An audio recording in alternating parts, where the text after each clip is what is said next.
isa ng isang mapagpalang umaga sa inyo pong lahat.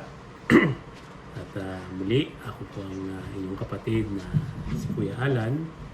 Ako po ang isa ng mapagpalang umaga sa inyo pong lahat. Praise God sa araw na ito. Muli, for the privilege na binigay ng Panginoon upang magbahagi ng kanyang salita. Amen po. And muli, akin pong wina-welcome ang bawat isa sa ating mga kapatid na nasa panambahan. At sa mga kapatid natin ngayon na nakatutok online sa ating Facebook at YouTube channel. At kayo din sa mga kapatid syempre na nasa Zoom. At welcome po. At kamusta po muli ang bawat isa sa atin. At ako'y nagagalak at muli tayo magkakasama sa mag-aaral ng salita ng ating Panginoon. Ayun, at sige po, bago tayo mag-umpisa, tayo po muna yung manalangin. Sige po, samahan niyo po ako. Yes, Lord, Father in heaven, Lord, once again, muli, Lord God, salamat po, Lord God, sa oras na ito na pinagkaloob mo sa amin. Sa oras na ito upang kami muling mag-worship sa iyo, Lord God, mabigyan ka namin ng mapapurihan namin ng iyong pangalan, Lord God. Lord, sa oras na ito, dalangin niya po namin, Lord God, na samahan mo kami, Lord God, and we thank you, Lord God, for this privilege, Lord God, na pinagkaloob mo sa akin, Lord God, na magamit mo, Lord God, upang mag-share ng iyong salita, Lord God, sa oras na ito. Lord, dalangin ko nga, Lord God, sa oras na ito, bigyan mo nga po ako ng wisdom at knowledge, Lord God.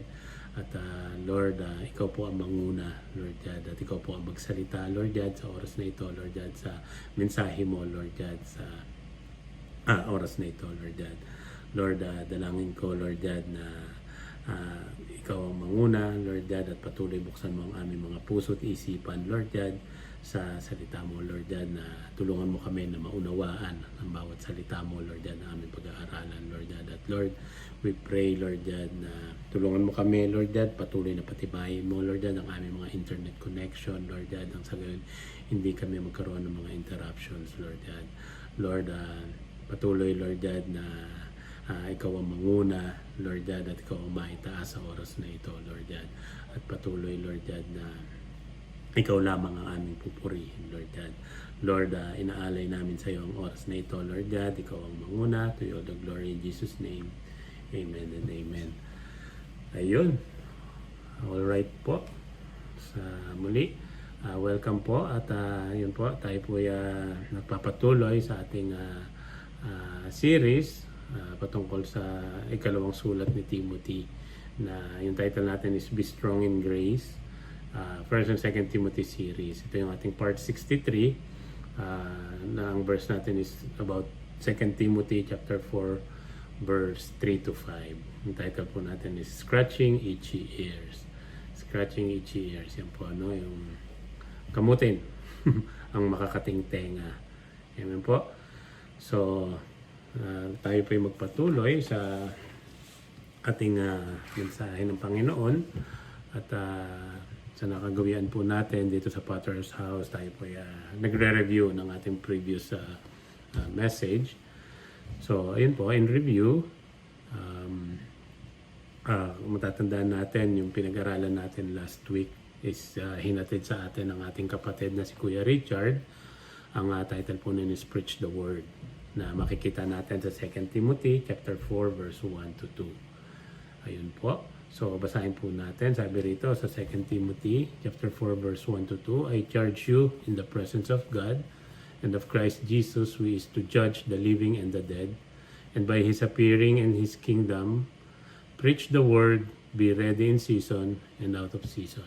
Reprove, rebuke, and exhort with complete patience and teaching. Amen po. So, lahat po tayo ay anak ng ating Panginoon ay may purpose to follow yung command sa atin ng ating Panginoon.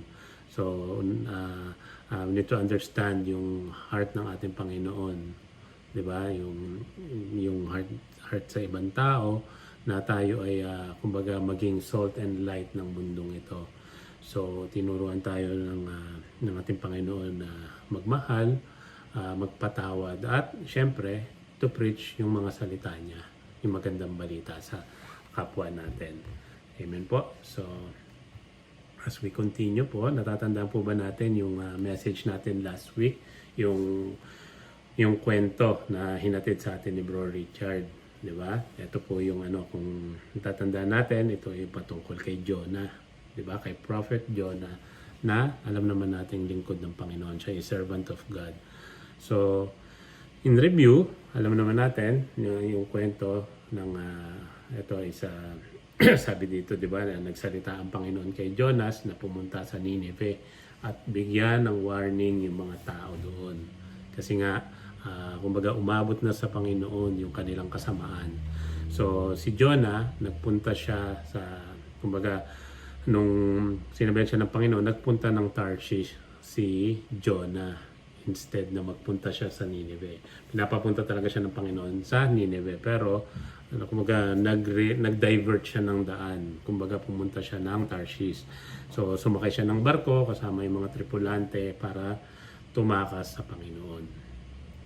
Ayun po. And yun na nga ang kwento, nung nasa laot na, nagpadala ang Panginoon ng malakas na hangin na kumbaga halos mawasak yung barko. So, syempre, anong nangyari? Natakot yung mga tripulante na kasama niya sa barko. So, habang si Jonah naman is nakatulog ng mahimbing dun sa baba ng barko.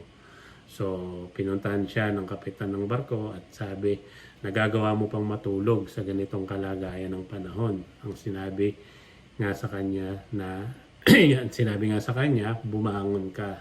Tsaka, sabi sa kanya, humingi ka ng tulong sa Diyos, sa iyong Panginoon or sa Diyos mo.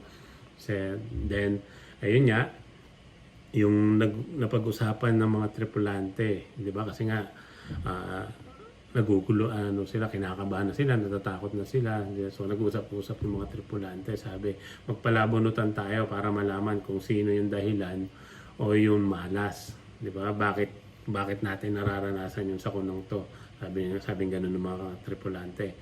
Then yun nga, nagpalabunutan, nabunot nila yung pangalan ni Jonah. Kaya kinausap nila si Jonah. Sabi, kung ano, tinanong nila si Jonah kung ano yung trabaho niya, kung saan siya nanggaling, at sabihin niya daw niya kung saan siya at anong lahi nga siya. Diba? Ayun, nung umamin niya si Jonah na isa siyang Hebreo, na sumasamba siya sa Panginoon na lumikha ng langit at lupa. So, nalaman niya ng mga tripulante na tumakas siya sa Panginoon. And yun na nga, at lalo pang lumakas yung hangin. So, tinanong siya kung anong kailangan nila gawin para kumalma yung hangin. Sabi ni Jonah, itapon niyo ako sa dagat. Noon na, ayaw pa niya. Kumbaga, ayaw pa nilang itapon si Jonah. Pero, sa bandang huli, hinagis na rin nila si Jonah. Then after nun, kumalma na nga yung hangin ng malakas. And ayun na nga, nagpadala ang Panginoon ng malaking isda. Diba? And yeah, nung hinagis siya sa dagat, diba? Nung pagkahagis sa kanya, kumalma na nga yung hangin. Diba? At yun yan, nagpadala ang Panginoon, yung kwento, nagpadala ang Panginoon ng malaking isda, and 3 araw tsaka 3 gabi siya na nasa tiyan ng isda. Amen po. So, nung nasa tiyan na siya, diba, alam naman natin, nag-pray siya sa Panginoon. Diba? And hanggang sa niluwa na nga siya ng isda, and after nun, pumunta na siya sa Nineveh. Then, doon na nga, sinunod niya yung sumunod na nga sa Panginoon at nagbigay siya ng babala sa mga tao doon, and sumunod yung mga tao at hindi na nalipol ang Nineveh. So, yun ang kwento. So, sa kwento ni Jonah, ano yung tinuturo sa atin ito, di ba? Sabi nila sa pagtuturo ni Richard nakaraan, the truths are, di ba? We can't run away from God. Alam natin yan na hindi natin matatakasan ang Panginoon. Amen po? So, lagi natin tatandaan kapag may pinapagawa sa atin ng Panginoon, huwag natin ito takasan. Diba? Lagi natin tatandaan na sasamahan tayo ng Lord. Diba? Kasi siya yung nag-uutos sa atin yan. Sasamahan niya tayo dyan. Diba? And kapag tinawag tayo ng Lord, kahit ano iwas natin, hindi natin may iwasan yan. Di ba? Kumbaga, plano na ng Lord yan, kaya sumunod tayo. So second, sabi, kahit ilang beses tayo sumablay sa buhay natin, di ba? Yan, God is God of many chances, di ba? Kumbaga, kahit ilang beses tayo sumablay sa buhay natin, kahit ilang beses tayo magkamali, unlimited yung chances na binibigay sa atin ng Lord, di ba? At bibigyan tayo ng chance ng Panginoon. Papatawarin tayo ng Panginoon. So, pangatlo, God doesn't give up on us even when we're stubborn and proud. Totoo po yan na kahit anong tigas ng ulo natin, kahit gaano tayo pasaway, hindi tayo tatalikuran ng Lord. Hindi siya gi-give up sa atin at di gaya ng pag-give up. Diba? Hindi gaya ng mga relasyon natin na nag-give up sa atin. Yun po. So, ayun po, joke lang po yun. So, yung next is tatandaan natin that His great faithfulness and mercy are always shown. So, yung faithfulness and mercy ng Lord is yung grace na binibigay niya sa atin is laging nandyan. Yung love niya sa atin, di ba? Sabi nga sa Lamentations, the steadfast love of the Lord never ceases. Di ba? They are new every morning. Laging bago yan, araw-araw. Laging araw-araw. Nandyan yung pagmamahal ng Lord sa atin. Hindi nawawala yan. So, ayun, sabi, we need to trust and have faith in Him. Di ba? Magtiwala lang tayo at yung faith natin sa Kanya is wag natin alisin.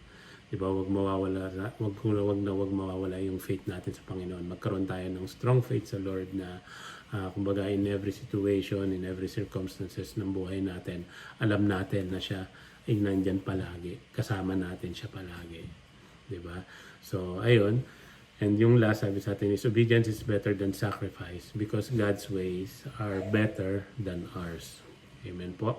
So, yun sabi sa atin, obedience is better than sacrifice because God's ways are better than our ways. Sunod lang tayo at mas alam ng Lord yung makakabuti sa atin. Kung may pinapagawa ang Lord sa atin, sunod tayo.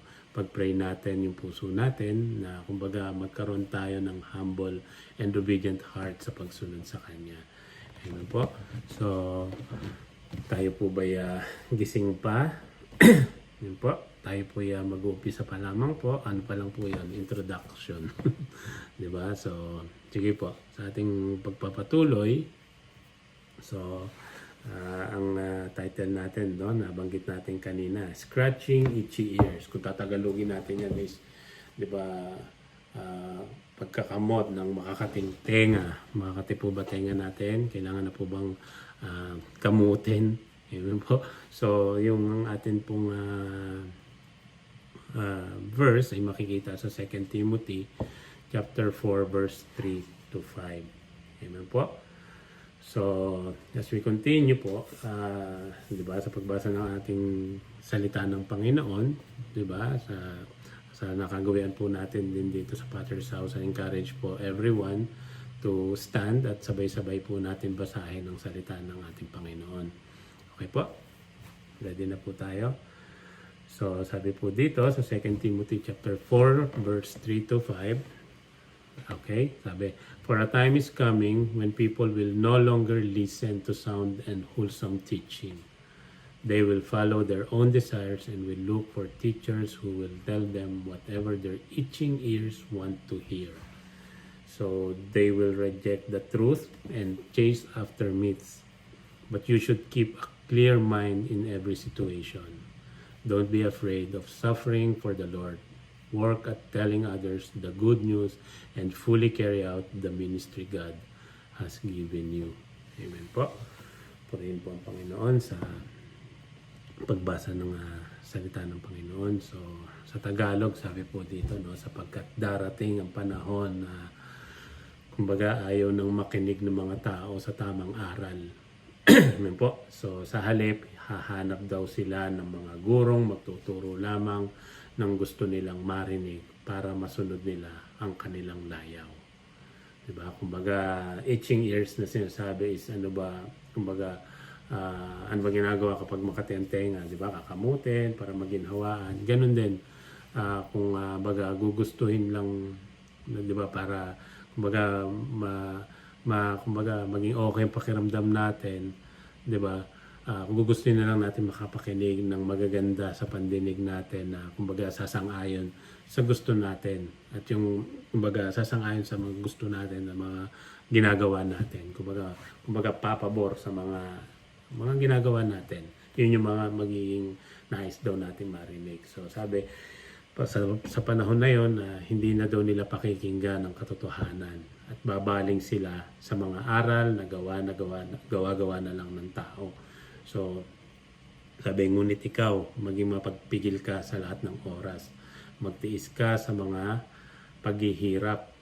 Gawin mo ang tungkulin mo bilang tagapangaral ng magandang balita. At tuparin mo ang mga tungkulin mo bilang lingkod ng Diyos. Amen po. Ayun, yun po ang ating message. Joke lang po. Sige po, tayo po magpatuloy. At sa ating mga pag-aaral, syempre, meron tayong kwento. Amen po. So, our story. Amen. So, ang ating kwento ay patungkol sa 2 Samuel chapter 15. Ito ay kung nakikilala nyo si Absalom. Sino po nakakilala kay Absalom? Diba? Pag-usapan muna natin kung sino ba si Absalom. Okay? So, ayun. Si Absalom. So, masasabi natin na nag-umpisa ang kwento kay Haring David, kay King David bilang hari ng Israel. So, alam natin na si King David ay maraming anak. At syempre, marami siyang asawa. Alam natin sa kwento niya na marami siyang asawa. Syempre, since marami siyang asawa, marami siyang anak. At isa nga dito ay si Absalom. Diba? Brief information kay Absalom. Si Absalom is sinasabi nila na handsome and charismatic daw. Kumbaga gwapo. Kumbaga charismatic, yung tipong maapil. Diba? Maapil na, alam mo yun, yung mga gwapo, typical na gwapo, matipuno, mga ganun. So, gaya daw ng kanyang ama na si King David. Diba? Kung makikita natin sa picture, diba yan? Diba? Gwapong-gwapo. Kumbaga sa panahon natin, mala artista. Kumbaga, mala Ding Dong Dantes or mga mala Papa Piolo, Daniel Padilla, diba?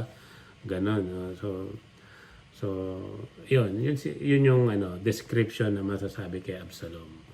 So sa kwentong to kay Samuel, sa kwento ng Book of Samuel, 2 Samuel chapter 15. So meron daw kapatid si Absalom.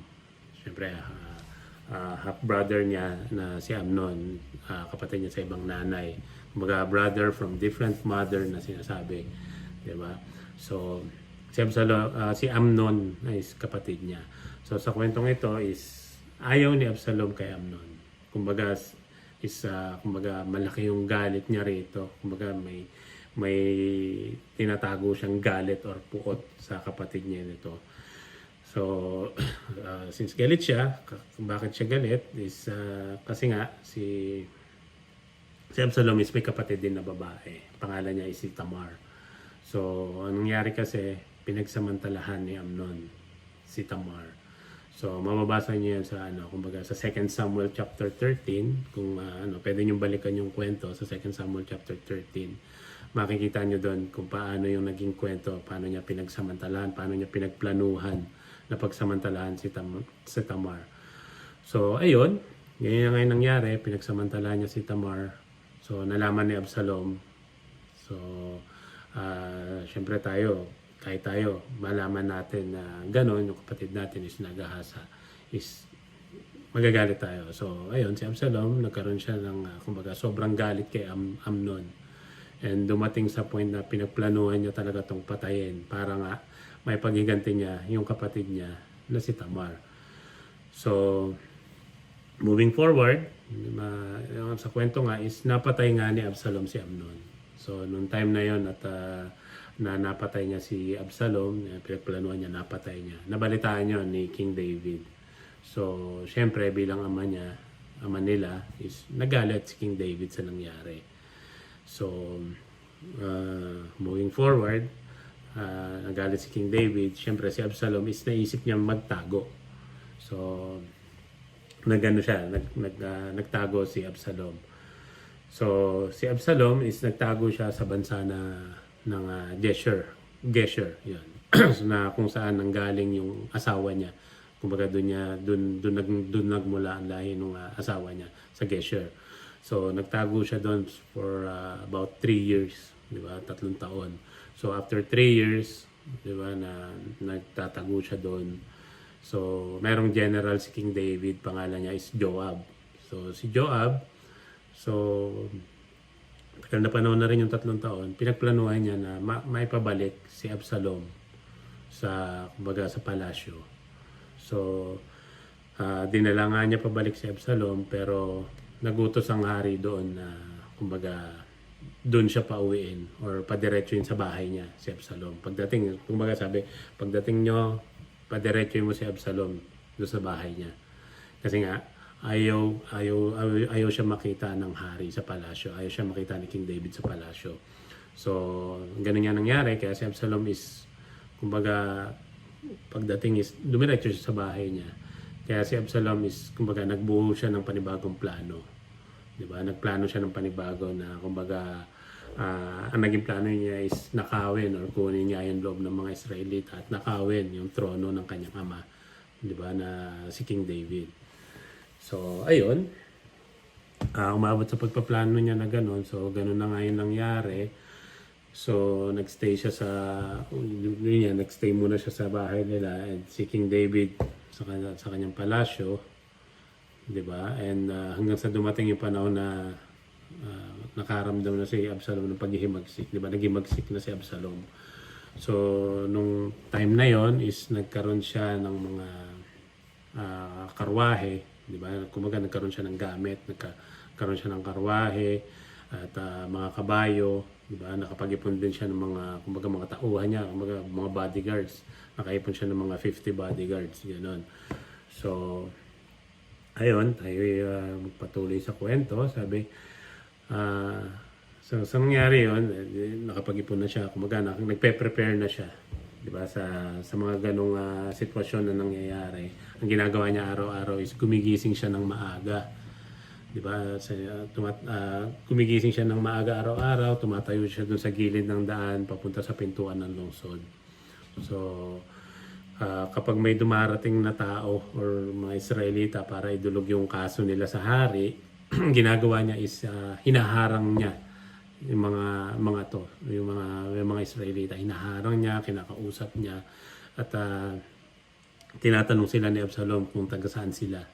Diba? Tinatanong taga saan kayo, and sinasabi nga ng mga tao sang lahi sila ng Israel nagmula. So pagkatapos kakausapin niya yung mga tunga na parang chichikahin niya, bubulahin niya. So ayun, sinasabi sa kanila ni Absalom na kumbaga sasabihin ng mga Israelita na may dudulog silang kaso sa hari, 'di ba? So sasabihin sa kanila ni Absalom is malaki sana yung pag-asa mong manalo sa kaso nyo. Kaso lang kumbaga walang kinatawan ng hari para duminig ng kaso mo.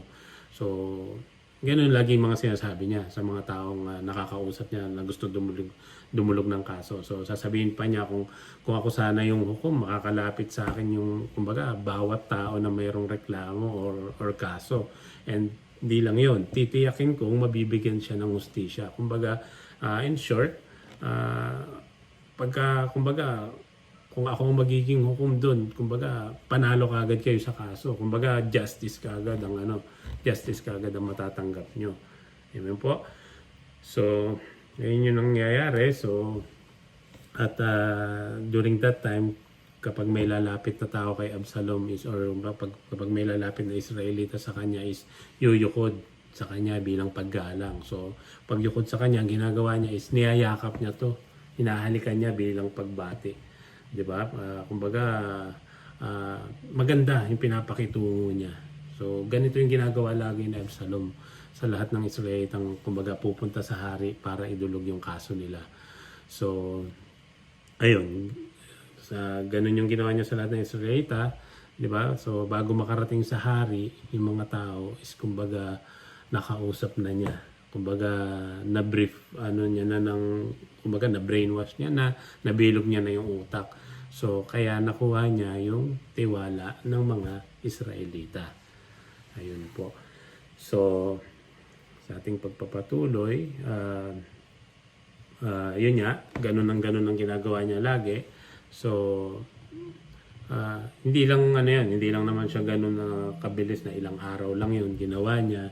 So mahabang panahon din yun. Kumbaga umabot din ng 4 na taon na sabi dun sa kwento. Pagkalipas daw ng 4 na taon, sinabi ni Absalom sa hari. Kinausap niya si King David. Sabi niya, payagan niyo po akong pumunta sa Hebron. Di ba? Kumbaga, hayaan niyo akong bumalik or pumunta sa Hebron para kumbaga tuparin ko yung pinangako ko sa Panginoon. Di ba? Yun ang niya. Kumbaga, reason niya sa hari na i-allow siya na mag-travel pabalik ng Hebron para tuparin niya yung promise niya sa Panginoon. So, sabi niya, nung naninirahan pa ako sa Geshur, nasakop ng Aram, sabi niya, nangako kasi ako sa Panginoon na kung pababalikin ulit ako ng Panginoon sa Jerusalem, sasamba ako sa kanya sa Hebron. So, yun ang sinabi niya kay King David, na kumbaga, meron silang ng Panginoon, kumbaga, nangako siya sa Panginoon. Diba? So, ayun. So, since, syempre, pagka gano'n naman ang kwento, kumbaga, para sa Panginoon yung gagawin mo. So, sabi ng hari sa kanya, sabi ni King David sa kanya, sige, kumbaga, magkaroon ka sana ng matiwasay na paglalakbay. Sabing gano'n. Kumbaga, binless pa siya ni King David. Binless siya na, kumbaga, magkaroon siya ng matiwasay or safe na pagta-travel. Kumbaga, binless siya na, kumbaga pinag-pray siya na magkaroon siya ng traveling mercy sa kanyang pagbiyahe. So since pinayagan siya ni King David, nangyari, pumunta siya sa dumiretso nga siya sa Hebron.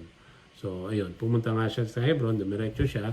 Pero yun nga, nang dumating si Absalom sa Hebron, so lihim siyang kumbaga kumausap ng mensahero.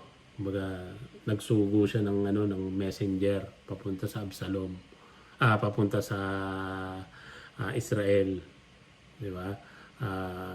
Kumbaga, kinausap niya na bumalik ka na pumunta ka ng Israel para kumbaga sabihin sa mga tao, kumbaga lahat sabihan mo na kapag narinig niyo yung tunog ng trumpeta or tumugtog ang trumpeta, sumigaw kayo. Sabihin niyo, si Absalom na ang hari ng Israel at doon siya nagahari sa Hebron. So, yun yung instruction na binigay niya. Kaya, ayun, ginawa nga ng messenger niya is pumunta siya doon at yun ang binalita niya. Kumbaga, yun ang sinabi niya na instruction sa mga Israelita. So, ayun, sa pagpapatuloy ng kwento, sinama ni Absalom yung 200 tao para pumunta sa Hebron. So, yun yan, nakapag-gather siya ng 200 tao na doon. Subalit nga, yung mga taong ito ay walang alam sa mga plano ni Absalom. Habang naghahandog si Absalom, ang ginawa niya is pinatawag niya si Ahitophel sa bayan ng Gilo. Si Ahitophel is taga Gilo at isa sa mga tagapagpayo ni David. So, habang tumatagal, lalong kumbaga dumarami yung mga tagasunod ni Absalom. Kaya kumbaga lumakas yung puwersa niya, 'di ba? Yung lumakas, 'di ba? Alam niya lumalakas na yung puwersa niya. Lumakas yung plano niyang pagre-rebelde laban kay King David. So ayun nga, papatuloy ng kwento. May isang mensaherong nagsabi kay Haring David na yung mga Israelita kumbaga yung mga Israelita ay nakikipagsabuatan kay Absalom. Kumbaga nakikipag-join force na. So sinabi ni David sa lahat ng kasama niyang official na doon sa Jerusalem, kumbaga in-instruct niya, sabi niya, dali, kumbaga tara, kailangan nating makatakas kaagad. Kasi nga, di ba, baka sumalakay si Absalom, sabi niya, maabutan niya tayo at pagpapatayin tayong lahat, pati na yung mga nakatira sa Jerusalem. Sabi niya gano'n. So, dalian niyo, sabi niya, kung gusto niyo makaligtas kay Absalom. So, ayun, sinabi ng mga opisyal sa kay Haring David, sabi niya, mahal na hari, handa po kaming gawin ang anumang sabihin niyo sa amin. So, kaya lumakad si Haring David kasama ang buong sambahayan niya Pero iniwan niya yung 10 niyang asawa, 10 niyang asawang alipin para kumbaga asikasuhin yung palasyo. Siyempre, 'di ba, kumbaga kung isipin mo is mabait pa rin si Haring David kasi iniwanan pa rin niya ng mag-aasikaso yung palasyo 'di ba? So, ayun na nga, nagpatuloy ang kwento. Lumakad na si Haring David at yung mga tauhan niya at huminto sila sa tapat ng kahuli-hulihang bahay ng lungsod. At pinauna ni David kumbaga, sabi rito, pinauna ni David ang lahat ng tauhan niya, pati na ang lahat ng personal niyang tagapagbantay ng mga Kireteo at Peleteo. So, yun nga, sumunod yung, kumbaga, 600 na tao na galing sa Gat at sumama kay Haring David. So, nagpatuloy yung kwento, sinabi ni David kay Itay na kumbaga ito yung pinuno ng mga tagagat, bakit kayo sumasama sa amin? Sabing gano'n ni Haring David kay Itay. Sabi niya is bumalik na lang kayo sa Jerusalem sa bagong hari niyo na si Absalom. Di ba? Sabi mga dayuhan lang kayo sa Israel na tumakas mula sa lugar niyo. Kadarating lang nyo dito, tapos ngayon sasama kayo sa amin. Sabi niya gano'n na hindi nga namin alam kung saan kami pupunta. Diba? Kumbaga pinapabalik na sila ni Haring David at kumbaga magpatuloy na lang sila doon.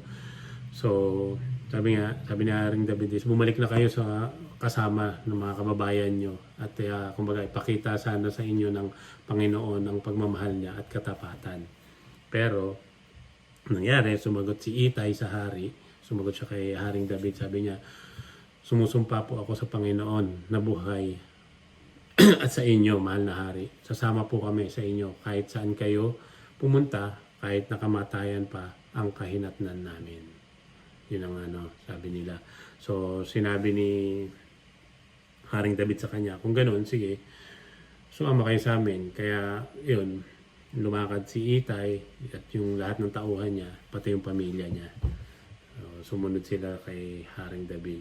So, ayun, sa pagpatuloy ng kwento, sabi doon, humagulgol ang mga tao sa Jerusalem habang dumadaan ang mga tauhan ni Haring David. Kumbaga, nag-iiyakan sila habang nakikita nilang papaalis na ng Jerusalem si Haring David. So, ayun, tumawid si Haring David sa lambak ng Kidron kasama yung kanyang mga tauhan patungo sa disyerto. At ayun, yun na nga ang naging kwento. Diba? So, ang haba ng ating kwento. Ayun. So, ayun, sa ating pagpapatuloy, makikita natin dito na kumbaga si Absalom, umpisa pa lang na makikita natin, kumbaga pinagplanuhan na niya na nakawin or kunin ang loob ng mga Israelita. Diba, nakita naman natin sa ginawa niya yun sa, kumbaga, sa pamamagitan ng sinabi nga sa topic natin na ang title natin, sabi, Scratching Their Itchy Ears, or sa madaling sabi, sa pamamagitan ng kumbaga, pagsasabi ng mga salitang nais madinig ng mga tao. Diba? Kumbaga, kung ano yung magandang pakinggan, diba? Kung ano yung magandang salita na magandang sinasabi ni Absalom, kumbaga, kapanipaniwala sa kanila, diba? Yun ang binibigay or sinasabi ni Absalom sa kanila. So, nangangati yung tenga nila kasi gusto nila, di ba, gusto nila makausap yung hari in a way na nangangati yung tenga nila, gusto nilang mapakinggan para kumbaga maibsan yung pangangati ng tenga nila. Gusto nila mapakinggan yung magiging tugon ng hari sa mga salita. Kumbaga, tugon ng hari na kumbaga sasabihin ng hari na papanig sa kanila sa mga daing nila, sa mga kaso nila, di ba, na pinapaniwalaan nila na kumbaga as they know King David naman pwedeng mangyari, di ba, kasi nga kilala nila si Haring David mula sa umpisa sa mga ganong pagkakataon. Pero di ba, alam din natin na pwede rin maging desisyon ng hari ni Haring David sa kanila is kabaliktaran, depende sa sitwasyon nila, di ba, kaya nga nangyari kadalasan, di ba, pumapabor ang justisya sa mga nagsisik ng justice na hinahanap nila. So ayun, kumbaga ganun tumakbo yung kwento. Kumbaga, gaya rin, di ba?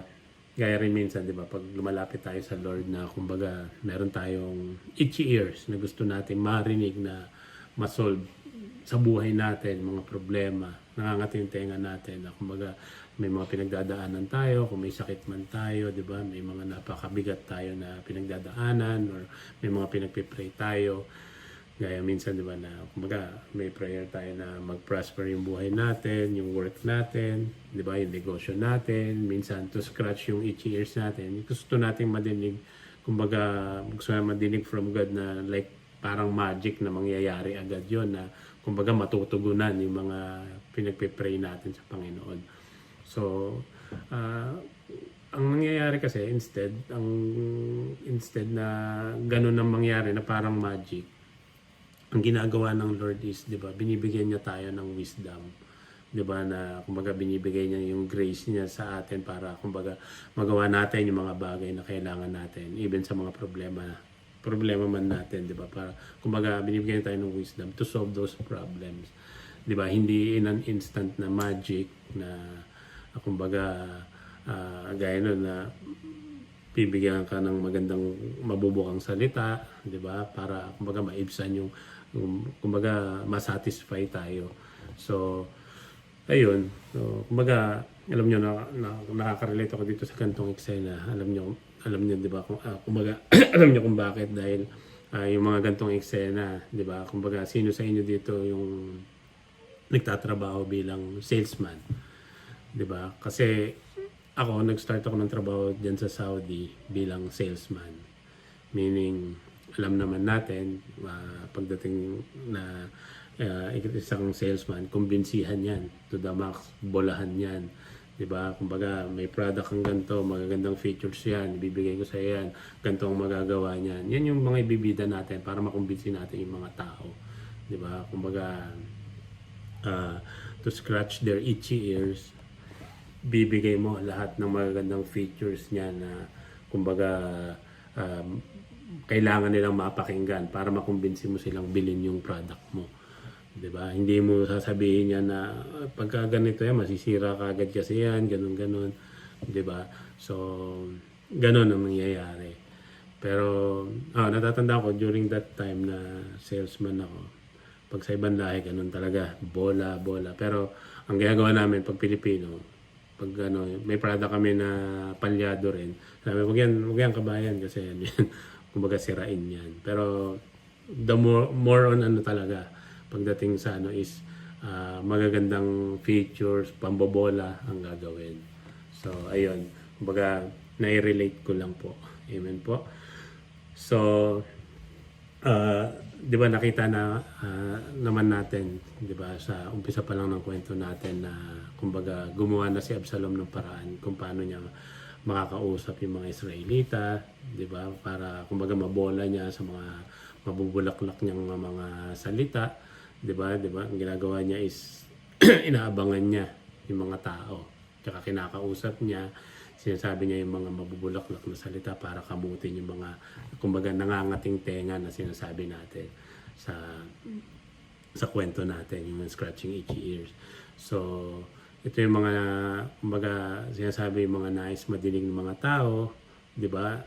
Yun yung sinasabi niya, yung nais madinig ng tao, yun yung sinasabi niya imbis na kung ano yung kailangan na madinig ng tao. So amen po. So, kumbaga binibigyan sila ni Absalom ng answers na kumbaga solusyon na papabor agad sa kanila. Kumbaga sa way na iyon is nailalayo na niya yung kumbaga loob ng tao kay Haring David. At kumbaga unti-unti niya na talagang nilalapit sa kanya yung loob ng mga tao. Di ba? Kasi kung matatanda natin, di ba? Sinasabi niya, yung term niya is malaki yung pag-asa mong manalo sa kaso mo. Di ba?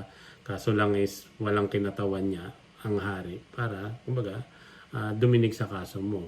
And 'di ba, yung pinaka niya dun is kung ako sana ang hukom, makakalapit sa akin ng bawat tao, 'di ba? Yung may mga reklamo na yan, yung may mga kaso na yan, titiyakin ko mabibigyan ng hustisya yan. 'Di ba? Yun yung mga nagiging pangako niya, 'di ba?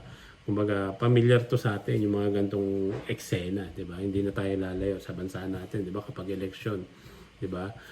Kumbaga, scratching our itchy ears is na kung saan alam naman natin kung ano-ano sinasabi, 'di ba? Na kapag nanalo ako sa eleksyon, 'di ba? Pangako, pangako, pangako hanggang makuha yung loob. Then ayun ang kwento. After manalo, puro pangako. Ayun po. So, ayun, balik tayo sa kwento. Ayun na nga, sa kwento dumating yung point na hinirang ng hari si kumbaga dineclare na kumbaga ano yun?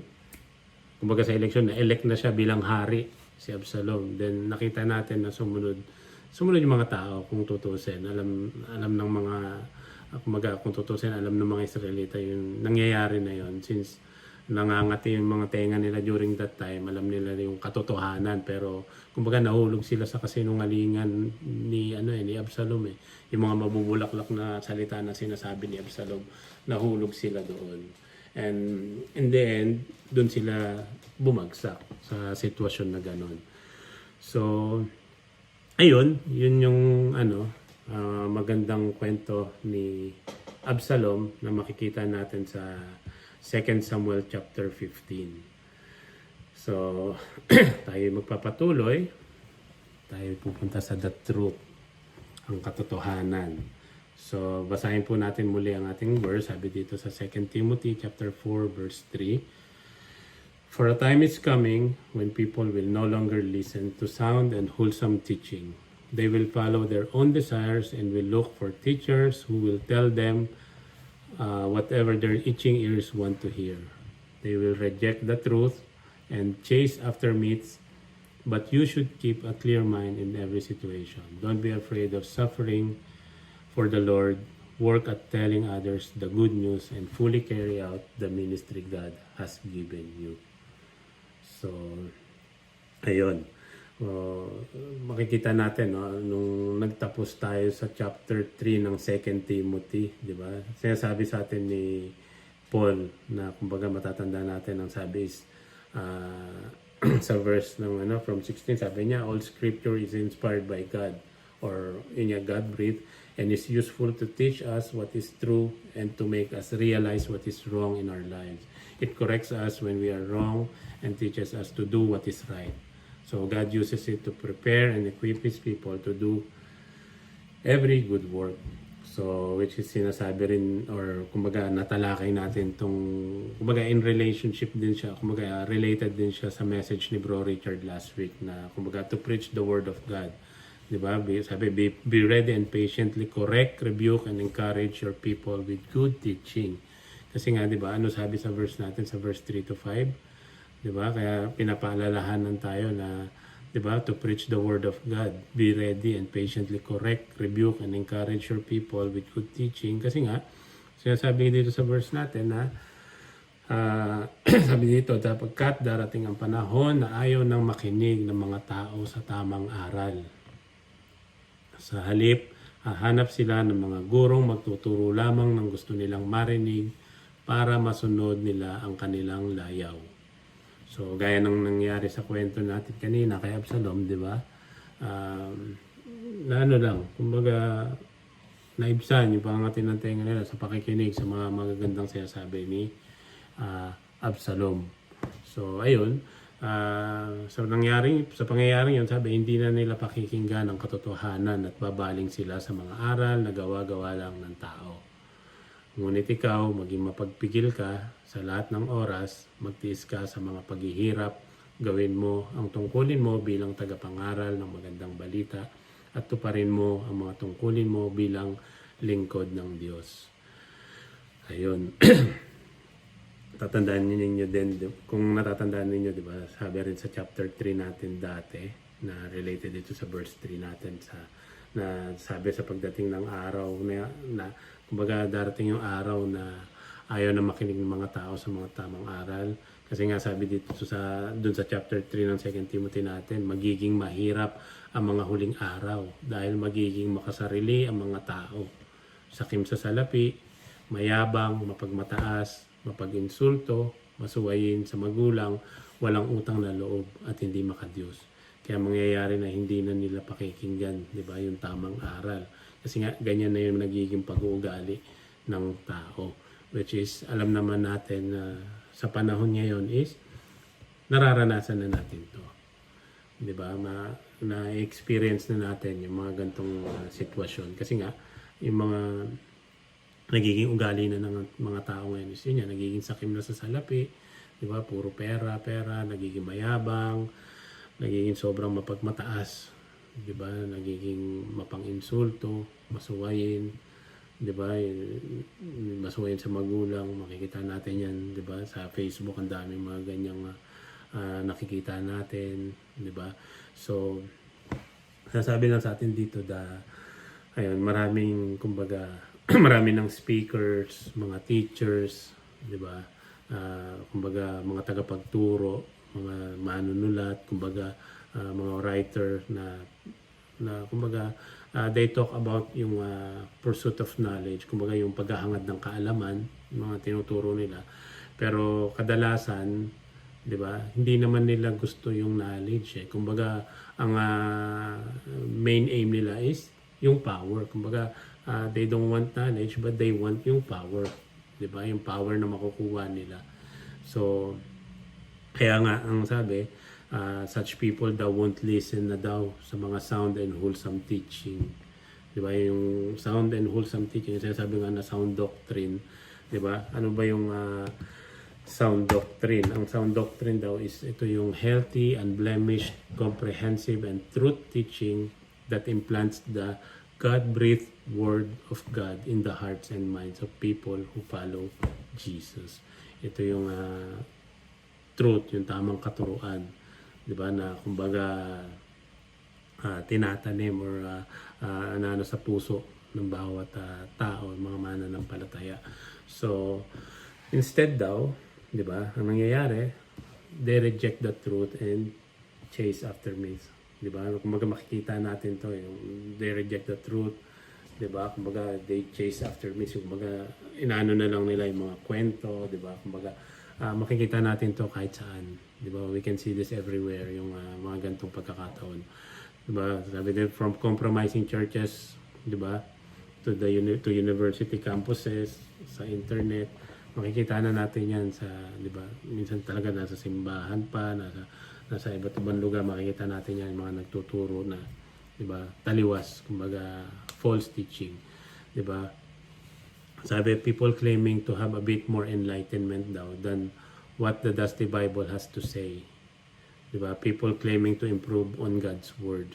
So sabi daw is marami daw tao, di ba, na kumbaga they have several things in common, yung mga tao, di ba? Kumbaga, ang kadalasan is, sinasabi, they do not tolerate the truth na daw. Diba? Hindi na, kumbaga, wala na silang interest or respect for absolute truth and any standard for judgment. Diba? Wala na silang, kumbaga, kaliwali na sila dyan. Diba? Wala na, kumbaga, kung ano na lang yung marinig namin, yun na. Yun ang ano namin. Yun na yun. Kumbaga, and sabi rin, they reject the truth for sensationalism. Diba? They want truth, kumbaga, that gets them noticed and draws people to them. Diba? Yun yung, kumbaga, yun yung truth na gusto nila. Diba? Na sila yung mapapansin. Diba? Yung, kumbaga, yung mapapalapit sila sa mga tao. Kumbaga, yun ang ano na lang. And sabi, what they feel, what works for them, what seems compelling, that becomes their truth and they claim an absolute right to it. Diba? Kung ano na lang yung nararamdaman nila, kung ano na lang yung sasang-ayon sa kanila, diba? Yun na lang ang nagiging truth sa kanila. Diba? And they don't allow na daw anyone to even attempt to tell them differently. Kumbaga, ayaw na nila daw, kumbaga, may nagko-correct na sa kanila, mga ganon. So, isa pa daw is yung they gather viewpoints to suit their selfish desires. Diba? Kumbaga sabi, although they profess objectivity, they defend their viewpoints by using their own experiences, which just happen to support their own needs and desires. Kumbaga, kumbaga ma-fill lang yung mga gusto nila para sa sarili nila. Ganun ang nangyayari. Kumbaga, puro selfish desires na lang. Yun na lang ang nangyayari. Kumbaga sa mga tao ngayon.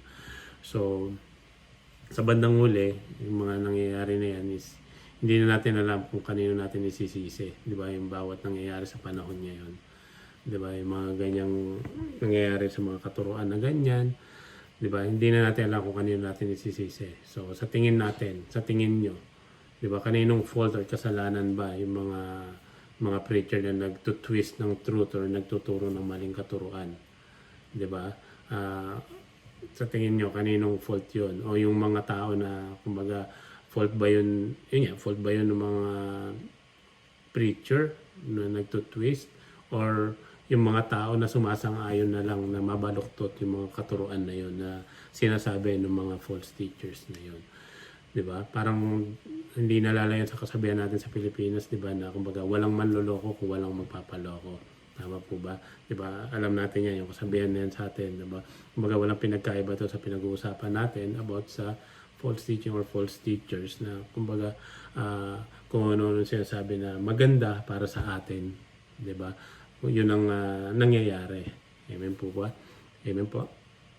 Gising pa po ba tayo? Ayun, so meron tayong illustration dito. Tingnan natin tong drawing na to. Di ba? Kung makikita natin, di ba? Sa buhay natin ngayon, sa reality, sa buhay ngayon, ganyan na nangyayari. Di ba? From do sa dulo, anong sabi niya? Don't mention hell, it makes me feel uncomfortable. Di ba? Kumbaga, ayaw pag-usapan, ayaw na tinuturo about hell, about sin. Di ba? And please refer to sin as bad choices. Diba? Tell me again how much God wants to bless me. Diba? Kumbaga, gusto lang mapakinggan ng mga tao ngayon na kung paano sila pagpapalain ng Panginoon, diba? Which is hindi naman na ituturo na kumbaga ano yung mga tamang gawin, diba? Sabi dito, make sure there are enough programs for my kids. Diba? Kasi nga wala na eh. Ultimo yung mga magulang hindi na natuturuan na maayos yung mga bata. So ipagkakatiwala na lang nila na kumbaga kayo nang bahala sa anak magturo, di ba?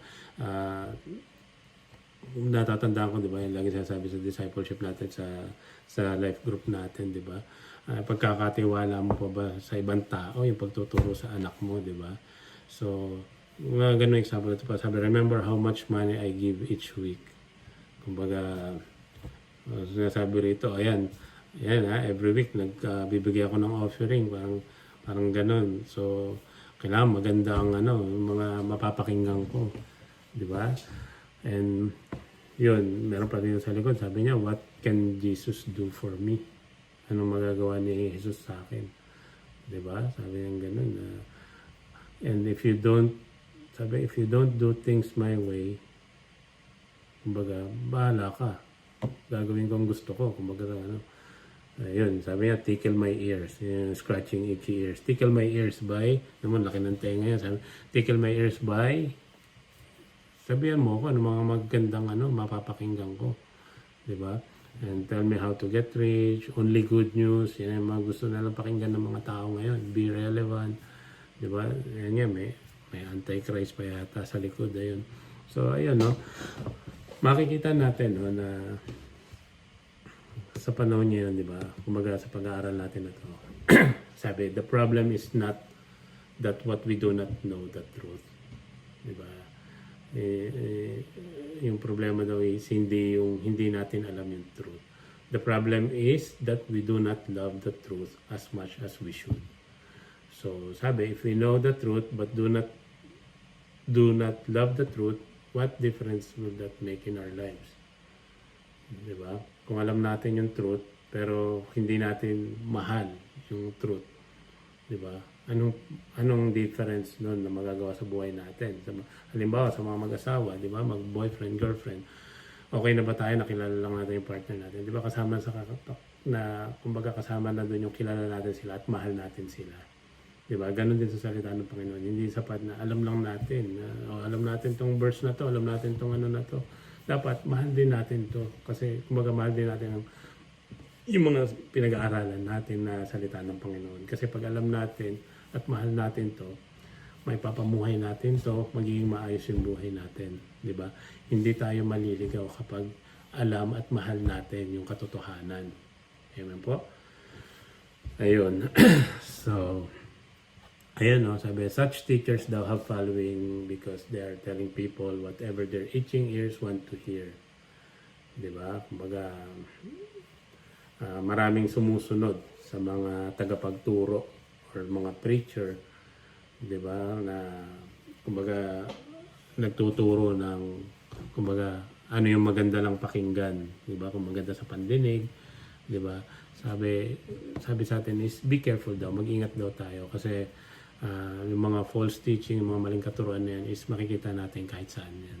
Sa maraming lugar, kumbaga, 'di ba? Even sa mga churches, 'di ba? Hindi porke nasa simbahan ka is tama na lahat ng napapakinggan mo.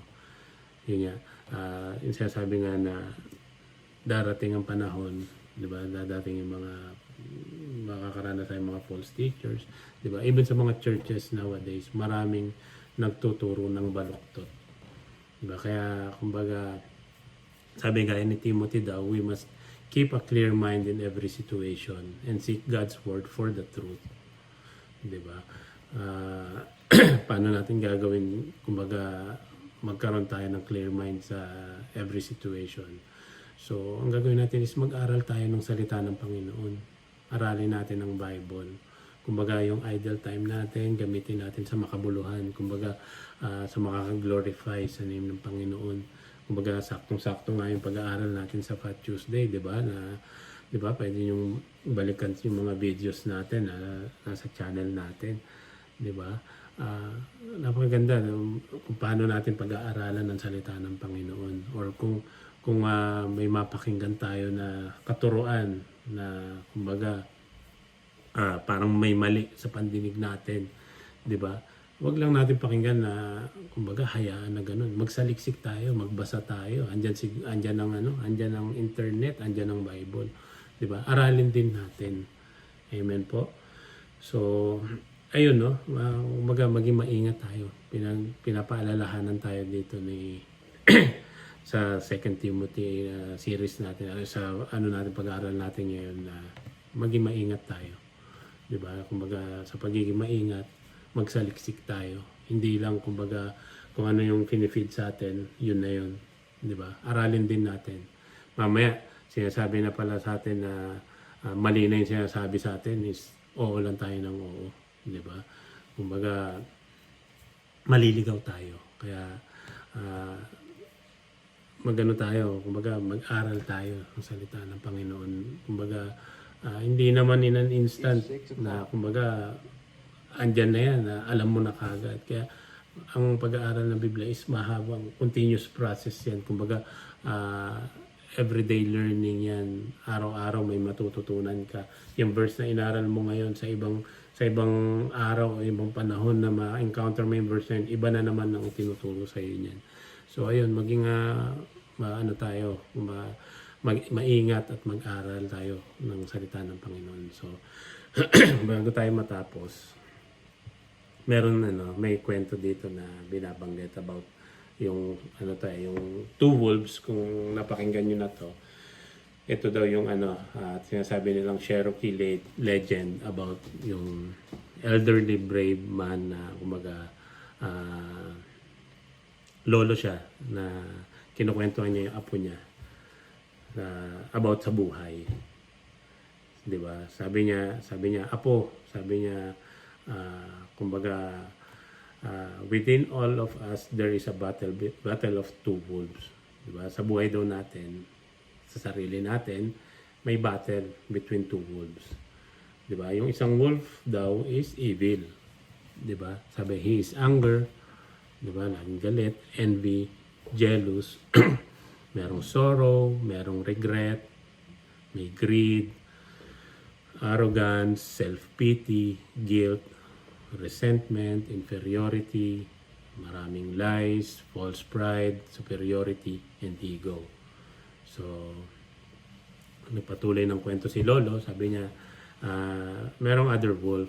The other wolf is good, di ba? Sabi niya, yung good wolf, he is joy.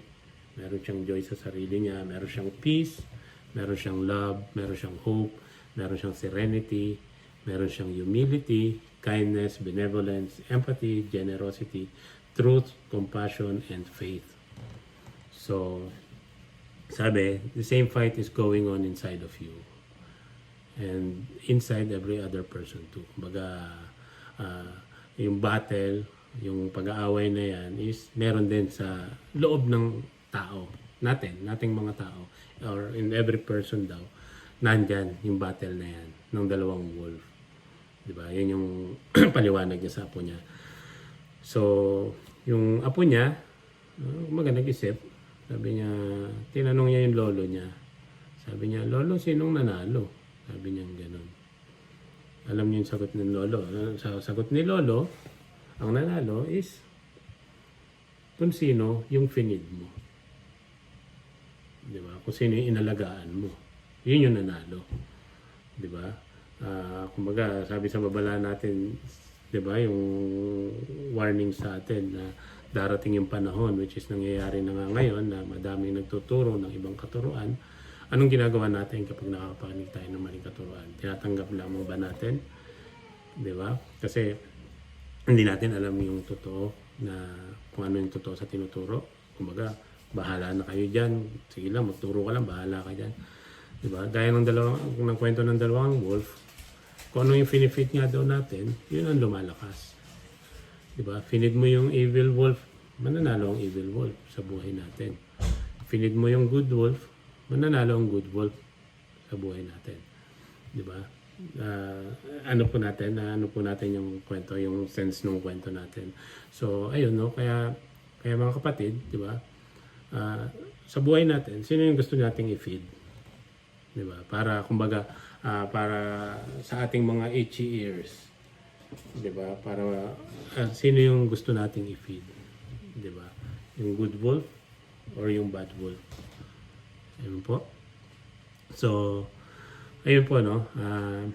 Napakagandang warning or reminder din sa atin ng Panginoon na kumbaga sa panahon ngayon, which is talagang talamak na or nangyayari na yung mga hindi magagandang katuruan, di ba? Kaya kumbaga kailangan natin maging mapagmatsyag, maging maingat sa bawat pinapanood natin, pinapakinggan natin, 'di ba? Ng mga maraming preacher sa buong mundo, sa internet, kalat 'yan kung sino-sinong mga preacher ang mapapanood natin. Pero yun nga, binibigyan tayo ng warning, 'di ba, na maging maingat tayo sa pakikinig natin. And the best thing to do is mag-aral tayo ng salita ng Panginoon. Magbasa tayo ng salita ng Panginoon. And gaya ng mga pag-aaral natin sa Pat Tuesday, marami na tayong resources ngayon. Marami tayong, hindi natin naintindihan Bible, maraming mga commentaries, may mga life application Bible na magagamit natin para, kumbaga, matuto tayo. And syempre, ask natin yung guidance ng Holy Spirit as we study the Word of God. Ayun po. Amen po. So, ayun po ang mensahe ng ating Lord sa umagang ito. At madilim na po dito sa amin. Ayun po. So, meron po tayong discussion questions. Ipipicture na lang po siguro ni Kuya Lionel at or ni kung sino man yung nandyan sa pakipicture na lang at pakisend sa group chat. And ayun po, sige po, bago tayo mag-close mag-iwalay is mag-pray po muna tayo. Yes, Lord, Father in heaven, Lord, once again, salamat po, Lord God, sa oras na ito na pinagkaloob mo, Lord God. We thank you for your word, Lord God, na amin na pag-aralan, Lord God, at dalangin niya po namin, Lord God, na sa pang-araw-araw namin ay tulungan mo kami, Lord God, gabayan, and puspusin mo kami ng iyong banal na espiritu, Lord God, sa pag-aaral ng iyong salita. Lord, tulungan mo kami, Lord, na maging maingat, Lord God, at tulungan mo kami na mapag-aralan ng iyong salita, Lord God, nang hindi kami maligaw, Lord God, ng mga false teachings, Lord God, sa mga maling katuruan, Lord God, na lumalaganap ngayon, Lord God. Lord, tulungan mo kami, bigyan mo kami ng wisdom and knowledge, Lord God, ng revelation na nagmumula lamang sa iyo sa bawat pag-aaral namin, sa bawat papakinggan namin, Lord God, na salita mo, Lord God. Lord, dalangin niya po namin, Lord God, na patuloy, Lord God, na Pagpalain mo ang buhay ng bawat isa sa amin. Pagpalain mo ang mga kapatid namin na nakikinig at kasama namin ngayon sa worship service na ito, Lord God. Lord, muli, maraming salamat po at sa iyo namin binibigay pinakamataas na papuri pagsamba in Jesus' name. Amen. Amen. God bless po.